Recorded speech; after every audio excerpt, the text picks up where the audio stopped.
Ewan says, Dear Robot and Dreams, medium-term listener, in the midst of the Kermode verse, I've listened to almost all of Mark's books, which I love, and I'm about to jump into the Simon verse with Itch. Oh, okay. So he's listening to them. Yes. The Excellent. difference is that Mark reads his books, and I do. I have actors because I can't do other voices. But my books are all about me, so my voice is fine. That's true. I'll keep this short, says Ewan. As we are now midway through the year, I'm reflecting on more than halfway. I'm reflecting on my top films of the year so far. Horde is right up there, a cathartic, visceral experience that floored me. But the one film I can't quite shake is Robot Dreams. Robot Dreams is a beautifully crafted animation about a lonely dog living in a Manhattan apartment who decides to buy a robot to fill the void in his life. It's profound, heartfelt, and made me feel how I imagine Mark felt watching Jeremy for the first time. Okay, maybe that's a tad over the top. There we go, yeah. But you see, I did read Hatchet Job. Well, you listened to it. Without giving any spoilers, I was a mess at the end of the film. Oh, okay. Well, I think that's a spoiler, personally. The music, the animation, in fact, it has zero dialogue, but still conveys so much with its attention to detail and heart. It's just an incredible achievement. So, to my surprise, I can't see any reviews from yourselves on this fantastic movie. So please watch if you can, and I hope you enjoyed as much as I did. Thank you for all you do. Keep up the good work. Hello to Jason. That's Ewan Donaldson. Thank you. Well, as Mark has said, Mark did watch it when it came out, but sometimes if it's a very busy period, stuff gets left out, but not now. Here we go. Yes. Firstly, I should say it isn't a plot spoiler. What he said, your assumption about why the end is bittersweet is not actually.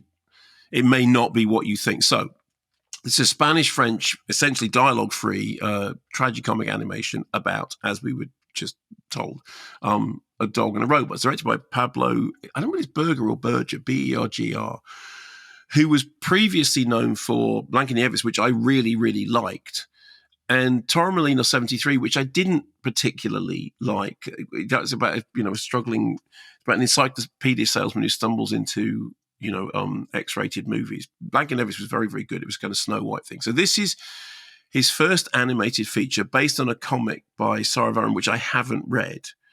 This played at Cannes in 23, came out in cinemas here in March, and it was weird because if you remember the way that cinema releases work, there was a bunch of nothing and then a bunch of everything all at the same time. This was nominated Best Animated Feature at the Oscar. It won the Goya. My colleague at The Observer, Wendy Ide, who was a huge animation fan, raved about this. In fact, I think she led on it in The Observer. She said, if any further evidence were needed to support the theory that we are enjoying a new boom time for quality animation, then this is it. And she's right. And it's something that I've said many times. We are going through it. We are in a golden age of animation. So the animation is simple, kind of almost nostalgic 2D animation that basically matches the style of the source material. So it's East Village, Manhattan, 80s. The dog is lonely, scrolling through TV channels, comes across an advert for a robot friend, Yamaka 2000, orders the robot arrives, assembles it, voila, they hit it off. And then what happens, because dog has just lived in the apartment, very much removed from was seeing the world go by through the windows. And then once dog has the robot companion, starts to see the world through the robot's eyes, because the robot is just like amazed by everything because the robot's new and it's like, the world's amazing. And so now the dog starts to see the world through the eyes of this robot and see how great it would be to be a part of everything. So you were asking me either at the beginning of this or maybe a previous podcast about September. So Earth, Wind and Fire song September plays a sort of key role in this, particularly in the sequence when they're sort of discovering the world. And then something happens at Coney Island, which means it basically throws cold water on their dreams, and Robot is forced to endure a long period alone, dreaming of their lost friend. And that's, I won't say any more because the film then sort of, what's dreams, what's real becomes a sort of a key thing.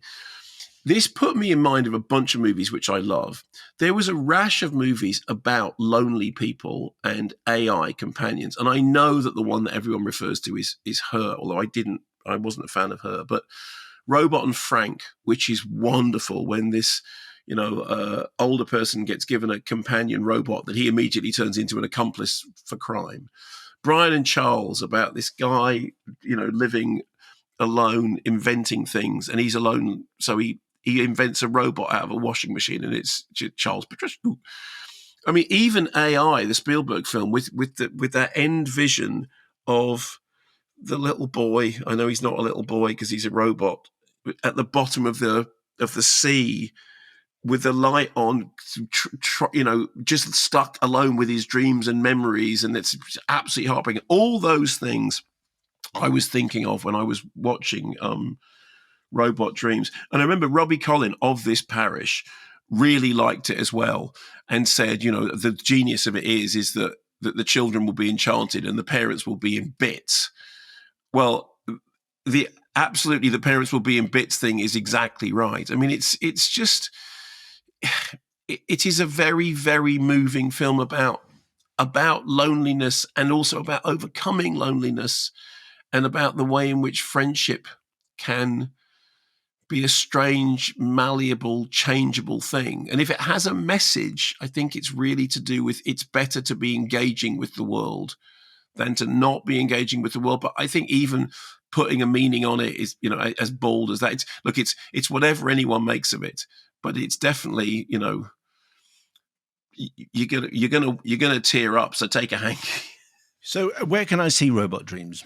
Well, I imagine that now it's probably on streaming services. It was in cinemas, but it's been and gone from cinemas. So I imagine it's available on streaming services. It sounds quite remarkable, really. I watched about 5 minutes of it, which I managed to find. Oh, right, cool. Online. And it is very, very engaging in how they've managed to make the fact that it has no words doesn't seem to matter at all. Exactly. It's like the genius of silent cinema. It's the universal language of performance. I know it's animation, but the universal language of performance is extraordinarily universal. And I will say once again, Mike Figgis said this. It's widely available to rent or buy, the redactor says in the chat box.